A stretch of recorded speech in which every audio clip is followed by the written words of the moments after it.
This is for Andrew Michael Holness, Prime Minister of Jamaica. This is a question for you, Sir Holness. Did you buy your way to Parliament for a third term? Is not me asking, sir, is the Jamaican people asking. Anyways, the Bible tells us clearly, a lying lips and sticky fingers are an abomination to the Lord. Andrew, you once stood before the nation and spoke proudly of your humble beginnings in Spanish Town, in that small one-bedroom or two-bedroom house. To me, the bedroom story is not adding up. What is it, 1 or 2 bedrooms, Andrew? Andrew, can you ask Damian Crawford to work out the bedroom maths for you, please? Because it is not adding up, thank you, sir. But tell me, Andrew, didn't your mother ever teach you to see people things and leave it alone?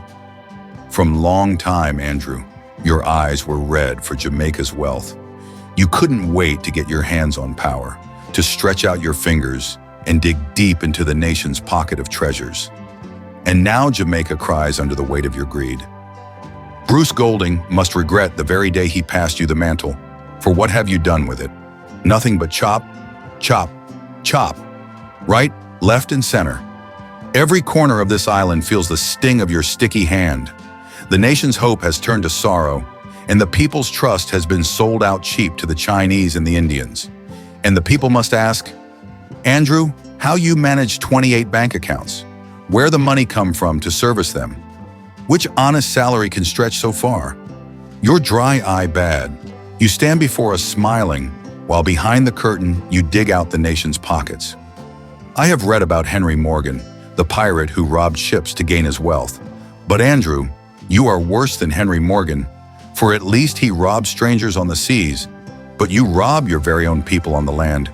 And the way how you barefaced you thief the very election, just to spare yourself from prison?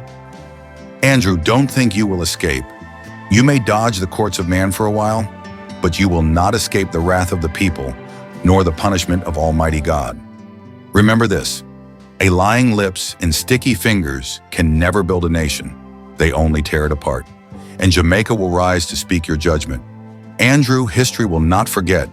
The voice of the people is rising, and the judgment of God is sure. For lying lips and sticky fingers can never build a nation.